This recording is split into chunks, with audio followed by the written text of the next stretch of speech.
Cuando se calma el bullicio de la ciudad y se van apagando las luces de la casa, se enciende la luz del entendimiento. Desde este momento comienza Puerto de Libros, librería radiofónica, programa que contiene todos sus elementos tipo A. Puede ser escuchado por niños, niñas y adolescentes sin la supervisión de padres, madres o representantes. Comienza Puerto de Libros, librería radiofónica. Bienvenidos a Puerto de Libros, librería radiofónica. Les habla Luis Peroso Cervantes, quien de lunes a viernes, de 9 a 10 de la noche, trae para ustedes siempre este espacio que hacemos con tantísimo cariño y en el cual nos hemos encargado de ir construyendo un mecanismo para que usted pueda viajar a través de esos barquitos de papel que llamamos libros. Y para eso usamos esta herramienta, la radiodifusión.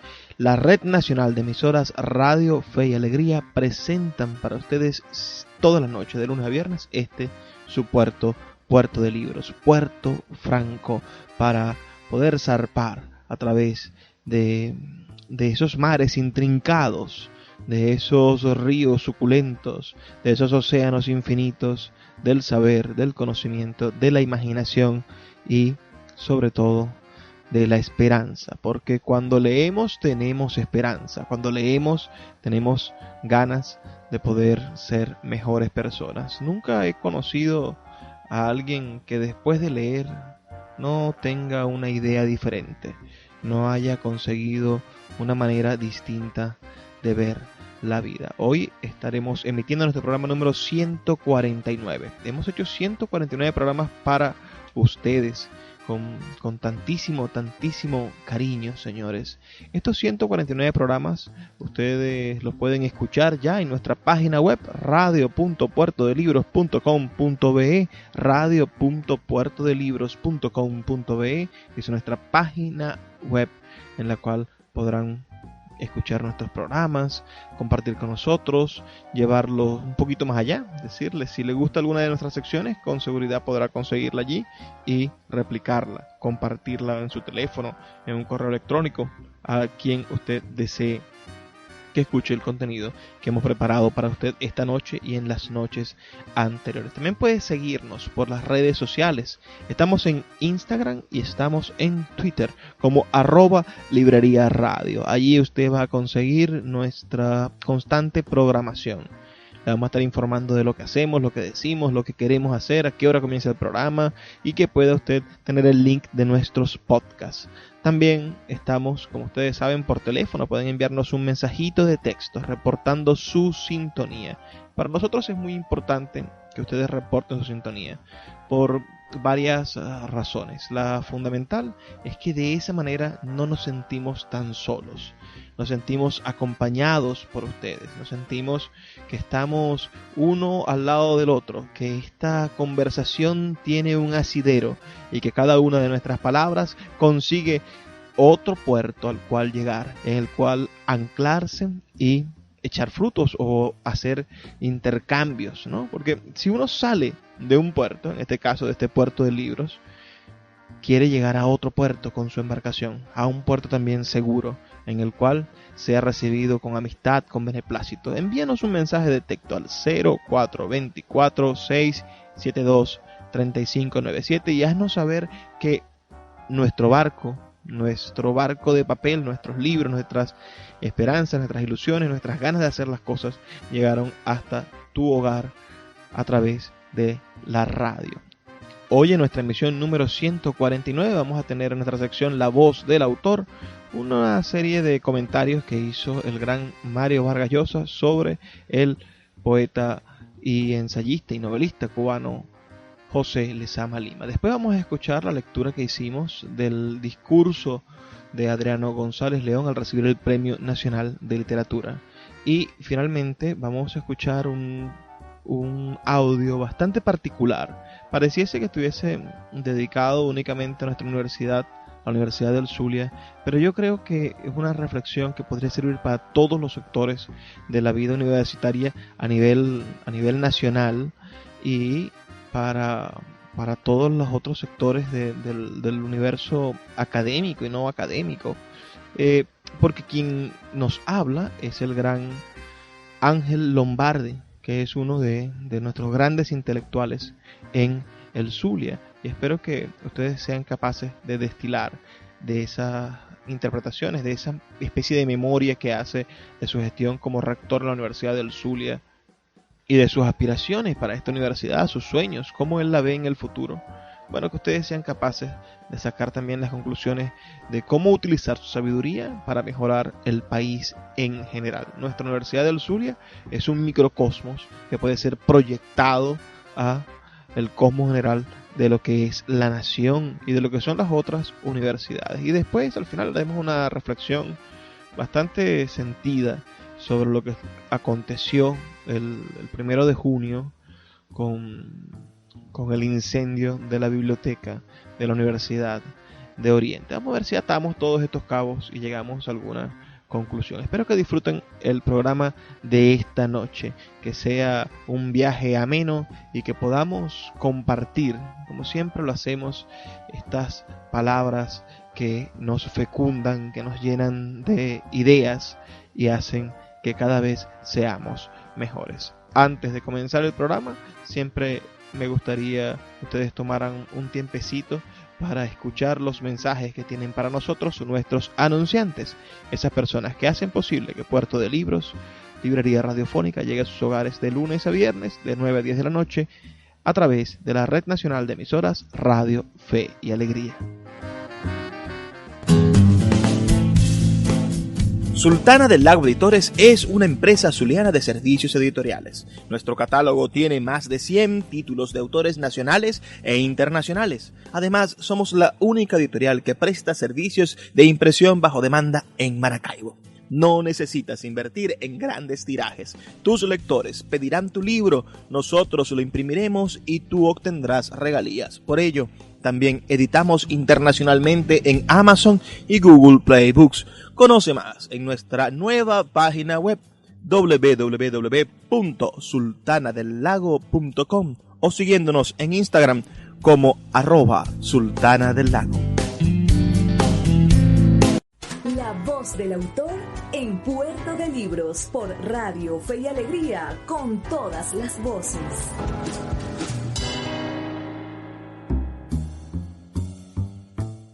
En nuestra sección de hoy de La voz del autor estaremos escuchando unos fragmentos que sacamos de un documental relacionado con el gran escritor cubano José Lezama Lima. Lo sacamos de un documental titulado José Lezama Lima, la cultura como resistencia. Allí hay unas declaraciones espectaculares del gran escritor peruano y español, Mario Vargas Llosa. Apenas son 5 minutos estas declaraciones, pero hablan en profundidad de la relación de Vargas Llosa, de su idea de este escritor de José Lezama Lima. Espero que sea de su agrado y que después de esto ustedes puedan ir a visitar la obra de Lezama Lima, que está compuesta por una caterva de ensayos maravillosas, varios libros de ensayo, también por poesía, varios libros de poesía y una novela trascendente, genial, agónica, difícil de leer, pero al mismo tiempo maravillosa, llamada Paradiso. Así que vamos a escuchar lo que dice Vargas Llosa para entender al personaje, ¿no? Y sufrir con él algunas de las cosas que quizá nosotros estemos destinados también a sufrir o estemos sufriendo de alguna manera. Vamos a escuchar estas declaraciones, esta visión de Vargas Llosa de José Lezama Lima. Eran épocas muy duras del racionamiento. A Lezama Lima le gustaba mucho comer, y esa gula desde luego no podía satisfacerla en las condiciones de penuria extrema que se vivía en Cuba. Entonces Jorge Edwards nos invitó a los dos a uno de estos restaurantes a los que tenían acceso los diplomáticos, y fuimos solo los tres y lo vi comer a Lezama Lima, que era realmente un espectáculo maravilloso, contagioso, casi poético diríamos, porque gozaba de una manera tan visible y al mismo tiempo enriquecía de tal modo aquello que comía y que bebía con sus deslumbrantes comentarios, que realmente era un placer compartido, verlo gozar. No hablamos una sola palabra de política, a pesar de que la política lo impregnaba todo, naturalmente, en Cuba, salvo al final. Al final, cuando nos íbamos a despedir, habíamos salido ya del restaurante, de pronto, al darme la mano, yo partía al día siguiente, él me estrechó la mano con mucha fuerza y mirándome fijamente a los ojos me dijo, ¿tú te has dado cuenta en qué país vivo yo? Y la frase, que era solamente esa, pues estaba cargada de una entonación, de un gran dramatismo, que decía muchísimas cosas que él evidentemente no podía ni quería decir. Él no estuvo contra la Revolución Cubana, yo creo que la aceptó porque vio en ella, dentro de su concepción tan original de la historia y del mundo, una expresión poética de lo criollo cubano. Creo que esa fue para él la justificación que tenía la revolución. Luego, cuando la revolución comenzó como Saturno a devorar a sus hijos, que es lo que hacen las revoluciones, Lezama Lima dio una gran lección de independencia y de coraje. Actuó con una independencia y nunca se ensució, nunca cayó en la adulación o la complicidad con los atropellos, los abusos o las idioteces en el campo cultural que hacía la revolución. Fue algo realmente extraordinario. En el caso Padilla, por ejemplo, cómo a Lezama Lima no pudieron hacerle firmar un solo manifiesto, una sola carta, donde pues por un miedo muy comprensible o por el oportunismo, que en estos casos se suele derrochar a manos llenas, ¿no es verdad?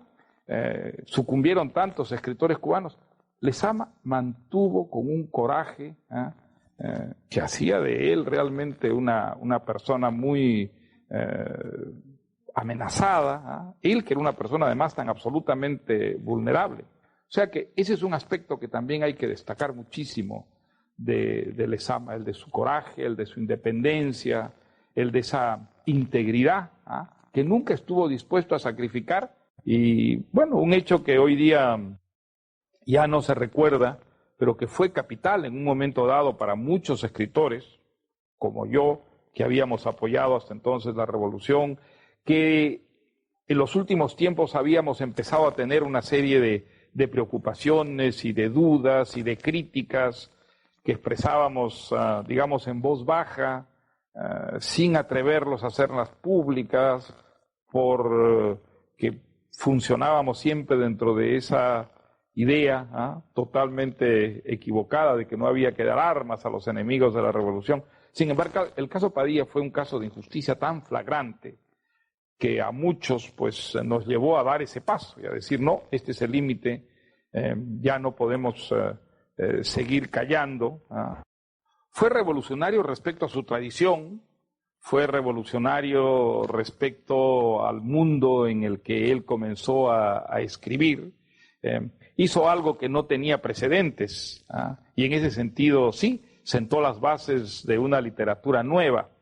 Una literatura que, como creo es el caso de un Borges, no puede ser imitada sin que sus imitadores se inmolen. Siempre supe que la obra de Lezama iba a durar y que era una obra que tarde o temprano iría imponiéndose, conquistando, educando, diríamos, a unos lectores y creando admiradores devotos.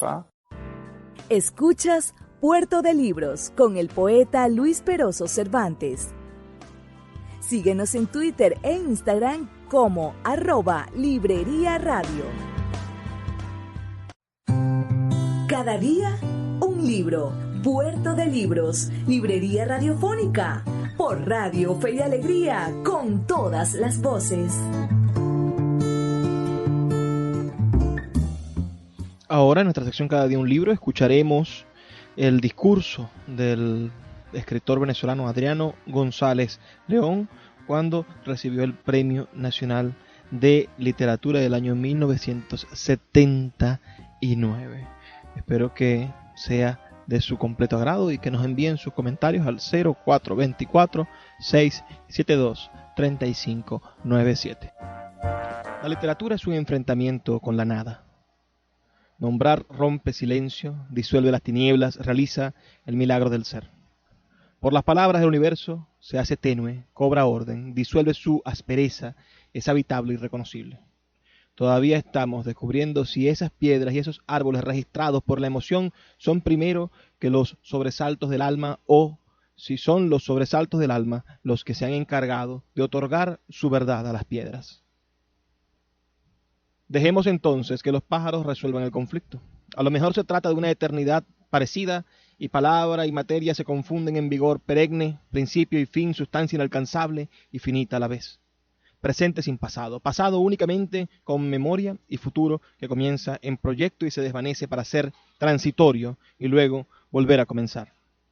Las palabras realizan ese juego, permiten una disipación de la realidad, congelan lo precario y cuando viene otra vez el caos, por cansancio y desgaste del mundo, inventan la nueva realidad.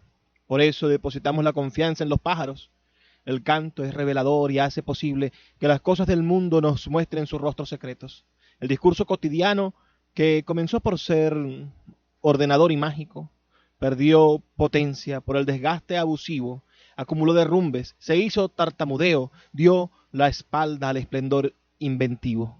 La poesía, con ello debo decir literatura, debo decir arte en general, vino a mostrarnos las correspondencias secretas de las cosas, la otra vida, la tercera cara de la moneda, la hormiga de 30 metros, el río trepado sobre el árbol, esa muchacha disfrazada de anhelo en las rocas de un mar precipitado, los puertos lujuriosos invadidos de espumas y luces, ciudades cada vez indescifrables por la virtud de las cornisas y los vidrios que multiplican los rostros, a breva en el cielo se reflejan, como el antiguo rostro del día de la pasión, sobre lienzos tendidos a secar, puertas y ventanas en un delirio que invade a otros delirios, y la ciudad es así, otra y otra y otra, y todas las que la imaginación puede inventar en un descarado urbanismo de la locura y el amor. Los dioses supieron de este contagio fundador, lo ejercitaron. Nuestros antepasados del continente contaron la historia, la pasaron de boca en boca, la escribieron. He aquí que todo estaba en suspenso, todo estaba tranquilo e inmóvil, todo estaba silencioso y vacío en el cielo y en la tierra. No había ni un solo hombre, ni un solo animal, ni un pájaro, ni pez, ni piedra, ni madera, ni caverna, ni barranca, ni hierba, ni selva. Solo estaba el cielo. La cara de la tierra estaba oculta y solo se veía el mar. Nada estaba reunido, todo estaba inmóvil, nada había construido, solo el agua limitada, solo el tranquilo solitario ilimitado. Nada existía, solamente el silencio en las tinieblas de la noche, sobre el agua, como luz esparcida. Estaban los constructores, los formadores, sus nombres eran serpientes emplumadas, porque eran luz envuelta en plumas verdes. Entonces vino la palabra, dicha por los poderosos del cielo.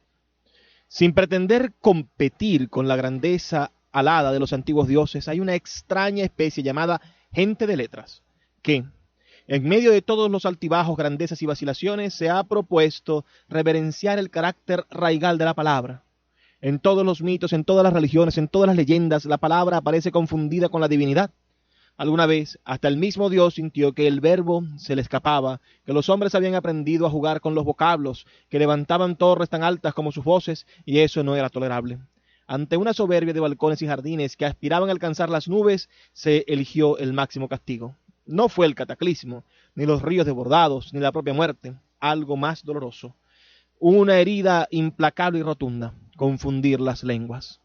Sin embargo, en medio de la desolación, los hombres inventaron otra manera de nombrar, pura y virginal, y los ríos, y los desiertos, y las estrellas, y las casas, y toda la vida nueva comenzó a surgir entre los valles, y las lágrimas, y la palabra condicionó la existencia, la hizo válida, tormentosa y deseable, llena de triunfos y derrotas, siempre a la búsqueda de una resurrección, porque aún en los momentos de mayor melancolía e indefinible terror, los vocablos repueblan el mundo, lo modifican y postulan la esperanza.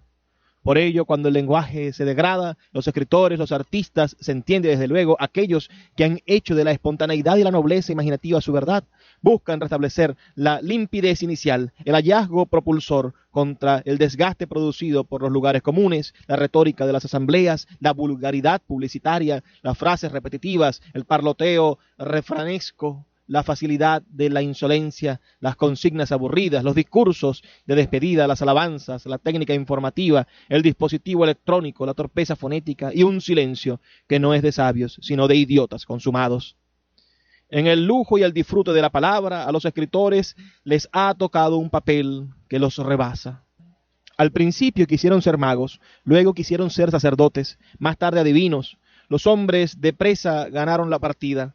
La existencia real pareciera cubrir los héroes. A los escritores, a primera vista, les ha tocado una tara de segundones en la historia. Sin embargo, ese ciego que andaba vagabundeando por el Mediterráneo parece hoy el inventor de la Grecia. Se dedicó a nombrarla con obstinación. De tanto inventar y decir una realidad novedosa, surgió sobre la vieja realidad. Y los encantos inestimables de Helena, la rabiosa perturbación de Aquiles, los deslumbres marítimos de Ulises, una traición, un teatro, un idioma y una existencia social se hicieron carne y verdad y han condicionado una cultura hasta hoy. Inesperado desenlace para el trabajo de un forjador de visiones. Los trovadores medievales y ese impetuoso Abelardo se sentirían ahora muy confundidos al comprobar que contribuyeron a fundar a la vez la galantería y el sentido crítico, una frivolidad de usos y canciones y un patético enfrentamiento con la libertad y la muerte. Y aún más cerca de nosotros, hace apenas 80 años, una carta dirigida al presidente de la República sitúa a Emilio de Solá en el punto neurálgico de reaccionar contra la impostura y crea el compromiso moderno del intelectual. Hombre de letras, artista, extraño animal, rara avis, a quien una gran mayoría en el fondo quisiera asar a la parrilla. A propósito de la literatura y el arte, hoy asistimos a una celebración. Nada de esto tiene los tintes del sacrificio o del holocausto. Estamos ante la normalidad poco usual. En la tradición venezolana, los escritores y artistas han venido a Palacio a ser remartirizados o para desvanecer en elogios. Entre esas dos gradaciones hay los conceptos fluctuantes, los lugares comunes, las voces resentidas, las infamias y los dogmas baratos que hablan de posiciones arribistas, actitud de entrega, concesión cobarde o prestarse al juego y a las maniobras. Esto y mucho más. Todo es posible en una retórica que pretende apostrofar o minimizar la actitud de la cual no se participa y ni siquiera se discute porque el criterio obstuso y la persistencia sectaria impiden toda reflexión. Aquí estamos, porque el tiempo histórico ha entrado en otro rumbo. No es ni mejor ni peor, es simplemente otro. Ofrece matices especiales en la calle, en los centros políticos, en las universidades, en los núcleos obreros, en la montaña. Resulta inestimable la posibilidad del diálogo. Mientras gran parte del continente sucumbe ante la ferocidad de los hombres de presa y los grandes consorcios internacionales, nuestro país abre una ventana para la discusión y el análisis. Es obvio, es verdadero, se abre a la derecha y a la izquierda. Lo confirma la existencia de grupos políticos variados, lo atestigua una relativa libertad de expresión. ¿Por qué relativa? Vamos a aprovechar esta relatividad para decirlo. Cuando el constreñimiento de la palabra no viene de los instrumentos de poder, viene desde otros sitios, a veces más terribles y definitivos que los organismos tradicionales de gobierno. Viene de los sectores que mueven las influencias, de los grupos que mantienen sus privilegios a través del chantaje y la compra, de los que manipulan con falacia las llamadas tradiciones nacionales, confundidas generalmente con sus intereses económicos y con un pulcro historial de hazañas y sacrificios. Hay quienes se han arrogado la defensa de la paz y las familias venezolanas como si fueran los únicos que tienen derecho a la tranquilidad y los únicos que pueden engendrar hijos. Hay quienes aspiran a una paz que colinda con los jardines de sus casas, y la paz es un hecho total. Desde las más antiguas hordas, el cese al fuego era impuesto con banderas o señales, esgrimidas desde los ambos lados de la contienda. No puede ser posible que mis muertos sean menos muertos que los muertos de los otros, y nadie me impedirá que hoy le rinda tributo a sus huesos, equivocados, racionales o frenéticos, que se hallan esparcidos por los montes y los campos de tortura. Frente a la palabra libre se ha levantado el mito de las instituciones intocables. Es tiempo entonces de poner a prueba un método de confrontación, un ejercicio pleno de la verdad, una vigilante vocación crítica en el desarrollo maltrecho y alterado del acontecer venezolano, el incumplimiento de los determinados renglones de la vida llamada democrática y representativa. No basta. Se trata de profundizar, de hacer en verdad perfectible esta vida de todos los días. Diría más, hay que correr los riesgos posibles. Es tiempo de entender que las famosas reputaciones consagradas, que no son de inextinguible beligerancia y no forzosamente los hombres providenciales, sean déspotas o civilistas. Pero caudillos al fin tienen la piedra secreta que les permite decidir unilateralmente sobre el destino de una nación. Es evidente que se han conquistado una posibilidad de alegato. Uno puede precisar a los que amenazan con el regreso a un Estado autoritario, a los que comercian dentro del sistema representativo y a los que continúan manejando el personalismo, la envidia, la frustración, el rencor y hasta la falta de higiene, todo ello confundido con la revolución. El totalitarismo, la democracia ineficaz o las apuestas turbias y esclerosadas a la formación social cercan, acosan y soliviantan la palabra que tiene un papel fundador y mágico. Quisiera utilizar esa palabra para un intercambio provechoso, para la búsqueda de la verdad. Es difícil decir cuál sea, pero resulta fácil ir precisando la postración del lenguaje que todos los días ejerce en las comunicaciones del país, el fomento de falsos valores, la carrera desenfrenada por el dinero, el impresionante balbuceo de gentes que de tanto decir o sea y sumergirse en el ruido corren el riesgo de perder los sentidos. Cuando se pierden los sentidos, no hay entonces posibilidad de saber siquiera de las amenazas y el terrible descaro del imperio que no desea agotar las fuentes de sus recursos, pero aspira a que los reventemos con canteras vacías. Me hubiera gustado hacer una larga enumeración de horrores, pero sería una estadística prolongada y angustiante. Además, el escritor y el artista solo interpelan, no dan soluciones. Nos movemos en un mundo de expectativas. Todos los lugares comunes y los principios santificados han saltado en añicos. Nadie puede erigirse en manipulador absoluto de la certeza. Es una dura tarea introspectiva y una dura tarea de examen interior la que nos toca. Una generación ha sido llamada a cumplir determinados actos decisivos para la existencia nacional. Aún en los diferentes lugares, lo que se impone es un ejercicio moral. Los escritores le agregamos a ello un poco de locura. Es quizás nuestra mejor manera de aniquilar el silencio y de vencer las acechanzas de la muerte. Generalmente no tenemos más armas que la imaginación, y en ella confiamos. Esos molinos son gigantes, esa pobre ventera, en vez de ofrecer un tufo o tufillo a ajo, huele a ámbar. Su nombre es músico peregrino, dijo Cervantes. En esa estrella está la que me espera, dijo Nerval. Y las garzas que se van lejos, pueblan las luces blancas del espacio, dijo Lasomartí. Y en el espacio nos saluda a lo lejos la aventura. Vuelvo entonces a la palabra fundadora y la recojo y la ofrendo, como recojo ahora la distinción que se me hace, para ponerla en honor de mis amigos de la Escuela de Letras y de otras gentes que alguna vez en parajes dispersos han leído mis cosas para irse fundiendo con tristezas y fantasmas que habitan las narraciones más altas y las que dan mucha sed. Vuelvo a las aldeas lejanas del estado Trujillo, porque allí están todavía algunos duendes sonrientes y un pozo encantado y unos bosques donde se prende el desagravio de la humedad. Y sobre todo retomo el camino de Sabana Grande. Allí nos espera la noche. En la copa de los árboles fulge un extraño licor. Hay músicos, vagabundos, solitarios y mendigos. Están mis hermanos los poetas y los desventurados del corazón. Poco a poco seguiremos el despliegue y la ceremonia. Alguien llegará con una rosa inventada. Esa muchacha que apenas habla, rica en timideces y de sueños, me mostró sus textos más recientes. El pintor, desquiciado por los brillos, nos narra sus colores. Un piano y un saxo destemplados impondrán sus audacias y sus pesadumbres. Habrá quien discuta hasta el amanecer. Es explicable. Los escritores nos embriagamos en el festín de la palabra. Síguenos en @Librería Radio. Páginas Zulianas, en Puerto de Libros, Librería Radiofónica, por Radio Fe y Alegría, con todas las voces.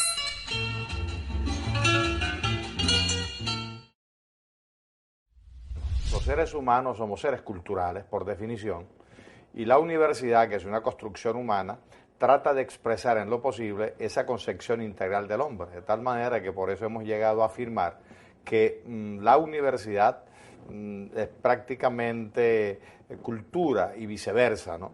En ese sentido, también hay que asumir que la cultura no es un concepto abstracto, sino que tiene una concreción muy precisa de tiempo y lugar. O sea, cada época, cada lugar tiene y desarrolla una idea de cultura y, lógicamente, una expresión determinada de cultura, una experiencia cultural. La universidad es una creación humana, como acabamos de decir, con un sentido universal en donde trata de aprehender toda esa integralidad humana que significa la herencia cultural, la experiencia acumulada y lógicamente la capacidad de imaginación que el ser humano, que acompaña siempre al ser humano. En primer lugar, teníamos un concepto espacial de la cultura, es decir, la ciudad universitaria y su ámbito de influencia, el Maracaibo, el Zulia, Venezuela en general. Entonces, tenía que haber una idea de ese espacio universitario que nosotros básicamente lo canalizamos en torno a la recuperación ambiental, la parte de ambiente, vegetación, etcétera, y la presencia de las propuestas artísticas en el ámbito físico de la universidad y al mismo tiempo tratar de crear una conciencia colectiva, comunitaria, con respecto a esos valores estéticos de la universidad.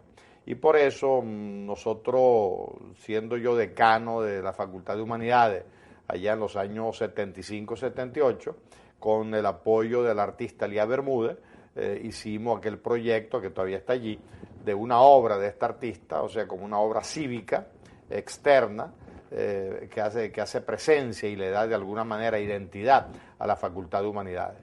Después ya en el rectorado nosotros conversamos con el maestro Cruz Diez y con el maestro Víctor Valera y concretamos un proyecto con el segundo que es frente a la Escuela de Petróleo, actualmente en la antigua, lo que se llama la antigua pista de Grano de Oro. Tenemos el Monumento al Petróleo, que es un monumento de Víctor Valera, y lamentablemente una cinta cromática que había diseñado el maestro Cruz Diez para lo que hoy es la entrada del MACSUL hacia la ciudad universitaria, no se pudo concretar. Conjuntamente con estas ideas o estas iniciativas, hubo un intento de ordenamiento espacial. Si ustedes recorren la ciudad universitaria se darán cuenta que se trataron de establecer unos hitos ambientales, como es el caso del bosque de Cují, al lado de la pista, y se decreta el Cují como el árbol de la ciudad universitaria, por muchísimas razones. Es un árbol silvestre que crece espontáneamente, que está perfectamente aclimatado, no hay problema en cuanto que hay sequía o exceso de agua. Es un árbol muy hermoso, cuando se poda, se va ayudando a que vaya desarrollando su forma, atrae muchos pájaros por el tipo de una semilla que ellos tienen, y entonces, bueno, era un concepto de crear una armonía entre el ambiente, la propuesta vegetal, la propuesta artística, y al mismo tiempo era una manera de humanizar la convivencia comunitaria, porque no es lo mismo transitar por un espacio hostil que transitar por un espacio agradable que nos da la bienvenida, ¿no? Entonces, era un concepto de cultura, empezando por el propio espacio universitario. Y esta idea espacial, vamos a llamarla así, de la ciudad universitaria, nosotros la acompañamos con una serie de iniciativas en el campo de las comunicaciones, en el campo de la edición de libros, en el campo de los grupos musicales, artísticos, etcétera, y que culminó, a mi juicio, con el proyecto más importante de esa gestión, como fue la Facultad de Arte. O sea, la Facultad de Arte fue creada por mi gestión, lógicamente con el concurso de muchísima gente, y en alianza con el Instituto Armando Reverón de Caracas. De allí precisamente nace la invitación al maestro Espinosa para que venga a dirigir el Museo de Arte Contemporáneo. Y el propio Museo de Arte Contemporáneo, que es un proyecto que surge en la gestión de la profesora Imelda Maldonado, bueno, formaba parte de ese concepto integral que debe tener la universidad. Dentro un concepto integral que además no puede desarrollar una gestión, sino que tiene que formar parte de una continuidad. Y yo diría que parte de la autocrítica que deberíamos hacer en la universidad es que no ha habido continuidad gerencial, vamos a llamarla de alguna manera, en la gestión cultural, sino que se asumen iniciativas, se interrumpen, se olvidan, se regresa a otras iniciativas. Entonces, la idea es que la universidad tenga un plan estratégico de 10, 20, 30 años que permita establecer las líneas maestras del desarrollo, que repito, incluye lo ambiental, incluye lo artístico, incluye el desarrollo de los diversos grupos artísticos musicales, incluye un concepto recreativo, inclusive la cultura.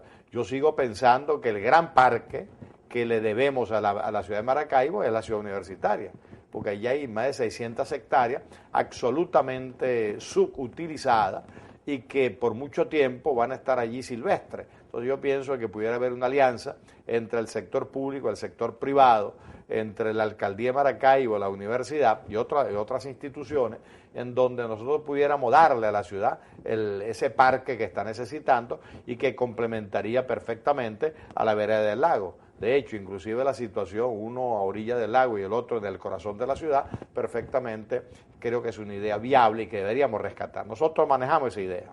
Nosotros manejamos la idea de acondicionar la ciudad universitaria en términos artísticos, ambientales, para facilitar que se convirtiera en patrimonio de la ciudad y para uso y beneficio recreativo, deportivo de la ciudad. Lo primero es establecer una visión cultural de la universidad para la universidad, pero igualmente una visión cultural de la universidad para la ciudad y para la región, porque tenemos que combatir el vicio de la endogamia, o sea, de mirar siempre hacia adentro como si la universidad se agotara en sí misma. La universidad no solamente no se agota en sí misma, sino que está obligada a mantener un diálogo, una interlocución permanente con la comunidad que la rodea. En este caso, la propia ciudad de Maracaibo, con toda su complejidad y riqueza, pero también con la región. Por ejemplo, un proyecto cultural universitario no puede ignorar la realidad del lago, lo que el lago significa en cualquier sentido. No puede ignorar la existencia de una cultura popular que se retroalimenta con la universitaria y que necesita encontrarse y dialogar con la cultura universitaria. No puede ignorar las características antropológicas de nuestra región. Por ejemplo, un proyecto cultural que ignore lo indígena o lo africano o lo europeo o cualquier otra manifestación sería un proyecto cultural trunco, incompleto, ¿no? Entonces yo diría que lo primero es una visión general de lo que es el concepto cultura en su sentido más dinámico, más amplio, más interactivo. En segundo lugar, garantizar la gestión universitaria para que le dé continuidad. Porque uno de los grandes problemas que nosotros tenemos como sociedad es que cada gobierno, estoy hablando de gobierno a cualquier nivel, incluidos los gobiernos universitarios, que siempre se piensa que el mundo empieza con uno. O sea, cada gestión pretende comenzar de cero. No. Las cosas importantes se construyen ladrillo a ladrillo, poco a poco, en la continuidad. Entonces, en segundo lugar, tiene que haber continuidad. Y en tercer lugar, tiene que haber apertura, porque el concepto de cultura no se agota ni en lo antropológico, ni en lo artístico, ni en lo ambiental, ni en lo que piensa cualquier persona, sino que la cultura es un concepto abierto que se multiplica cuando entra en diálogo con todos los factores dinámicos de un colectivo, de una sociedad. Entonces yo diría que lo que hay que hacer es un esfuerzo, ¿no? De organizar de alguna manera la propuesta cultural, porque el problema tampoco es solamente la visión o el concepto, sino es la organización y la gerencia cultural, porque a veces nosotros creemos que basta una buena idea. No, la buena idea son buenas ideas, pero no existen hasta que no se concreten, hasta que no se lleven a la realidad. Entonces, en el caso de Luz, regresando a la Universidad del Zulia, hay que entender que ya hay cosas hechas, que lo que hay que es continuar y si es posible mejorar. Por ejemplo, nosotros tenemos una tradición importante en términos de radio y televisión y cine. Bueno, eso no se puede abandonar, eso hay que continuarlo y potenciarlo. Tenemos una tradición importante museística, tanto de obras de arte que están en diversos ambientes como el propio Museo de Arte Contemporáneo. Eso tiene que ensamblarse. Tenemos la Facultad de Arte, eso tiene que ensamblarse con lo anterior. No puede ser que la Facultad de Arte, por ejemplo, no tenga un vínculo orgánico estrecho con el museo. O sea, no puede estar desarticulado. Existe un proyecto editorial que maneja cada facultad. En Luce maneja muchísimas revistas. No puede ser que eso lo maneje cada facultad o cada dependencia sin tomar en cuenta un proyecto editorial compartido y gerenciado con eficiencia y con racionalidad moderna. Después tenemos los muchísimos grupos que han existido y que existen.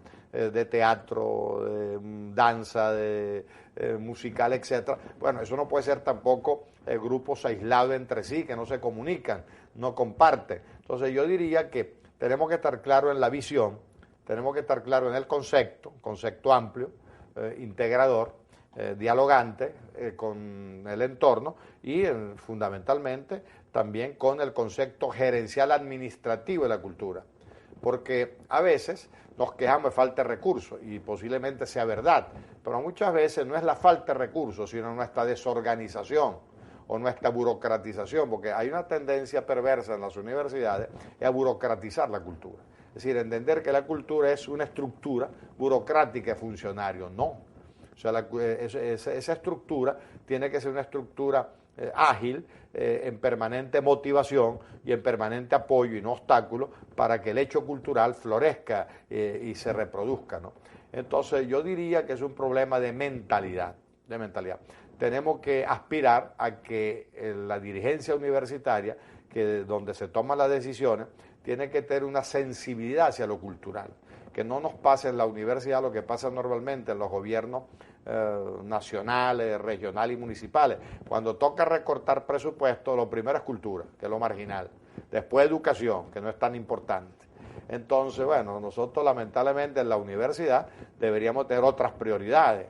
Sí, la prioridad investigación y ciencia, la prioridad cultura y producción artística, musical, etcétera, en su sentido más amplio. Entonces yo diría que la cultura tiene que dejar de ser una dependencia marginal de la universidad y convertirse en un eje fundamental del proyecto universitario. La cultura universitaria tiene que estar abierta a todo, inclusive a lo que no nos gusta, a lo experimental, a la vanguardia, a lo tradicional, a lo nuevo, a lo diferente, porque no hay límite. O sea, la cultura es una sola y el ser humano siempre se enriquece en términos culturales. De tal manera que una política cultural universitaria, una dirección de cultura universitaria tiene que estar abierto a lo viejo y a lo nuevo, a lo tradicional y a lo moderno, y no establecer ningún tipo de límite ni censura. El día que nosotros establezcamos límite y censura, estamos negando la esencia misma de la cultura, que es algo abierto, hacia adelante, en función de lo que son las características fundamentales del ser humano y que nos convoca permanentemente a ser creativos. Bueno, una universidad museo, una universidad jardín, una universidad ecológica, una universidad cívica. Es decir, una universidad en donde ella respira, transpira ciudadanía, o sea, convivencia, respeto, libertad, valorización de lo humano, de la dignificación, en donde cada persona tenga posibilidad de desarrollar sus cualidades, sus inquietudes, en donde proliferen las manifestaciones artísticas, ambientales, deportivas, recreativas, sin ningún límite, sino el orden, para evitar el desorden y la anarquía. Y en función de eso, pues, cultivar permanentemente la libertad como concepto creador, ¿no? Entonces yo sueño una universidad, eso, que sea un espacio humano, a escala humana, en donde el ser humano se siente identificado en sus mejores características. Síguenos en @Librería Radio.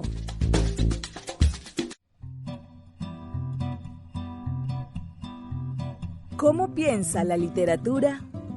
Piensa mejor. Lee un libro. Puerto de Libros, librería radiofónica por Radio Fe y Alegría, con todas las voces.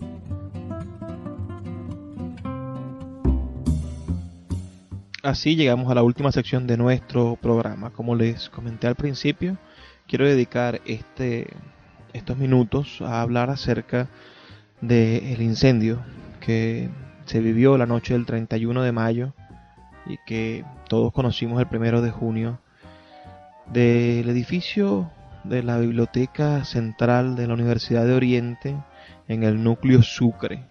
De verdad, no hay palabras para describir el dolor que podemos sentir al ver esas fotografías en las cuales las llamas avanzan sobre los libros, unas llamas que no pueden ser detenidas porque la universidad no tiene los recursos suficientes para poder detener esas llamas, y las instalaciones gubernamentales, las instancias gubernamentales no tomaron el momento, aprovecharon el momento adecuado para poder desarrollar una defensa de los libros. Los momentos más tristes de la humanidad han sido aquellos en los que se han perdido libros, en los que los seres humanos han dado alimento al fuego con el conocimiento. Una universidad sin biblioteca no es una universidad, es un espacio en el cual la gente puede ir a recibir clases. Puede ser una sala de conferencia, una sala de estudio.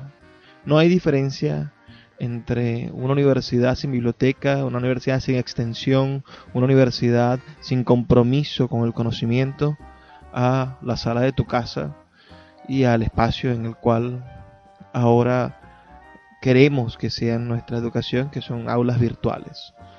La universidad ha sido el recinto del conocimiento desde la Edad Media, desde Carlomagno.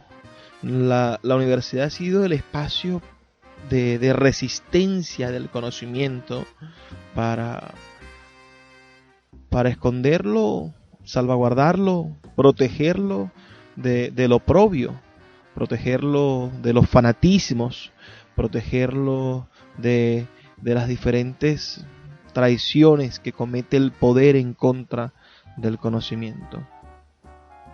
Esas fotografías de apenas unos pocos bomberos, ahí están las fotografías. Yo los invito a que las revisen en las redes. No vi 30, 40 bomberos.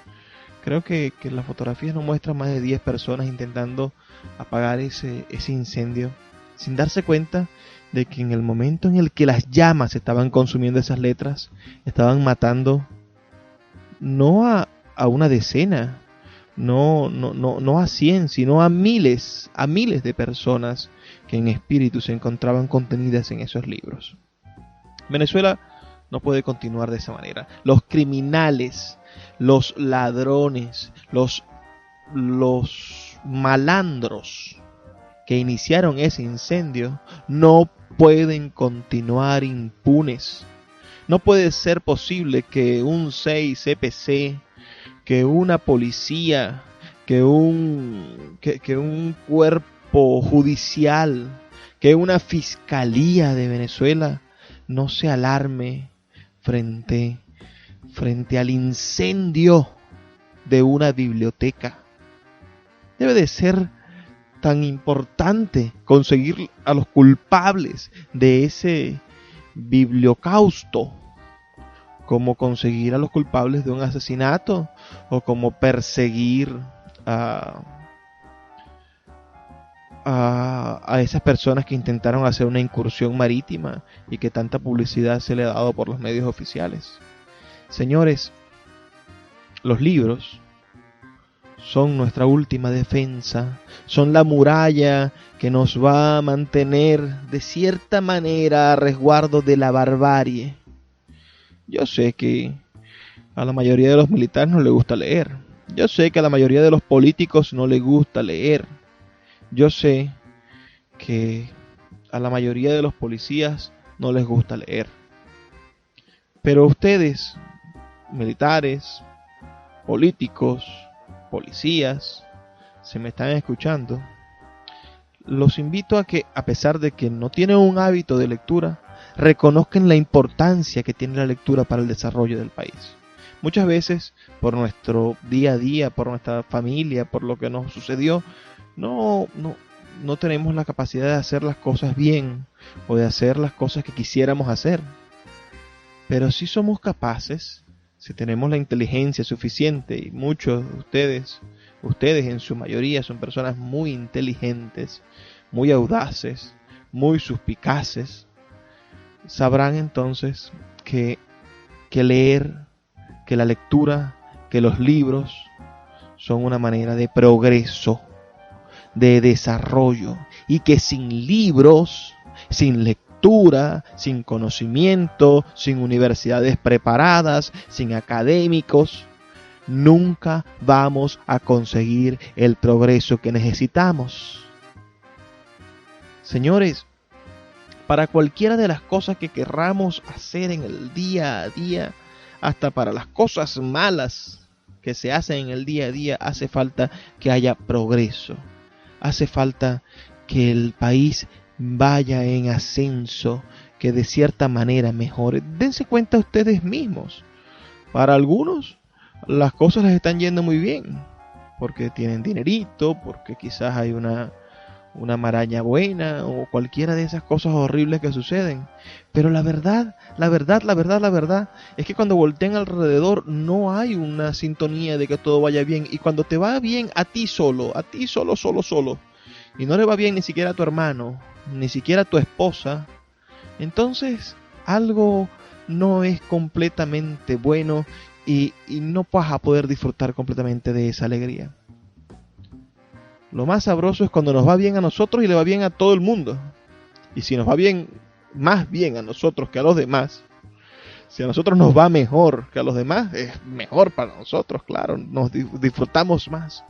Pero es terrible que nos vaya bien en el medio de una situación tan precaria y dolorosa, que por irnos bien a nosotros les vaya a ir fatal a los demás y seamos nosotros a veces hasta responsables.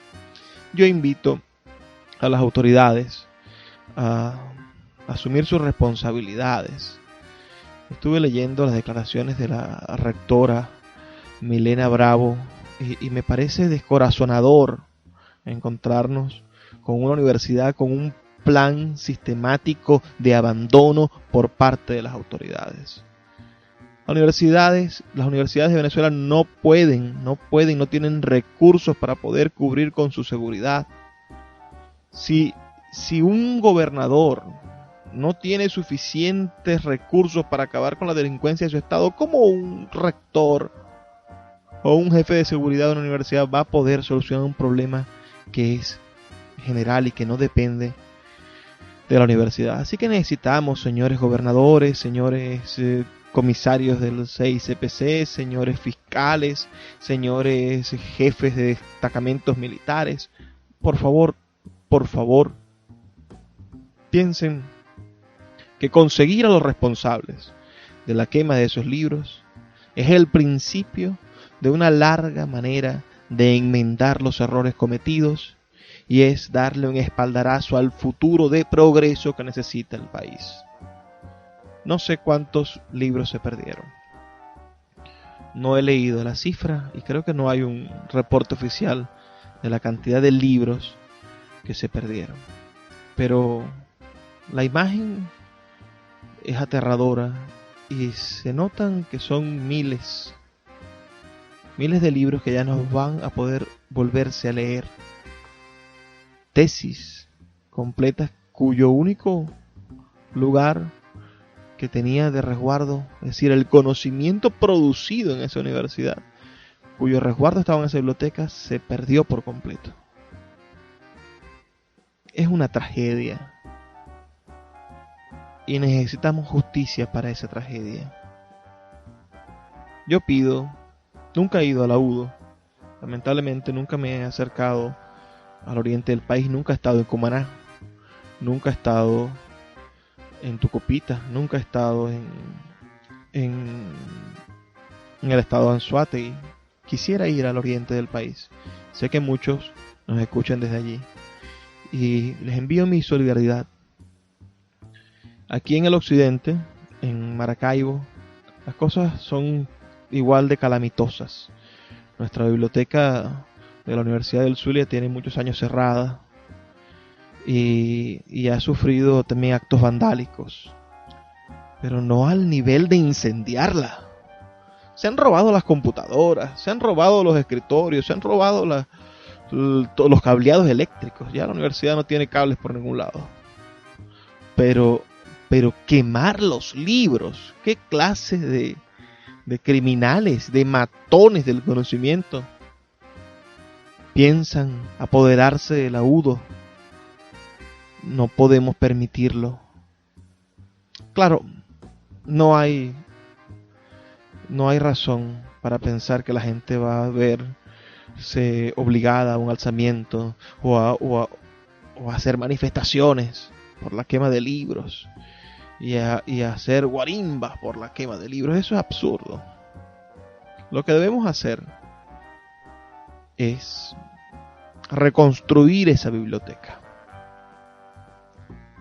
unirnos a las campañas de donaciones de libros y reconstruir la biblioteca de la UDO.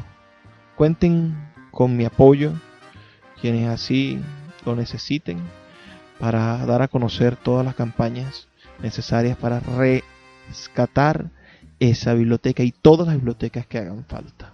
Porque una biblioteca, señores, es una incubadora del futuro, una incubadora del progreso, esperando que lleguen lectores ávidos y maravillosos a encontrarse con su destino.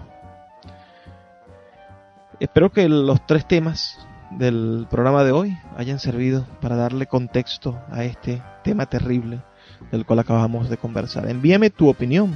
Por favor, hazme saber lo que piensas al 0424-672-3597, 0424-672-3597, y también a nuestras redes sociales, @librería radio en Twitter y en Instagram.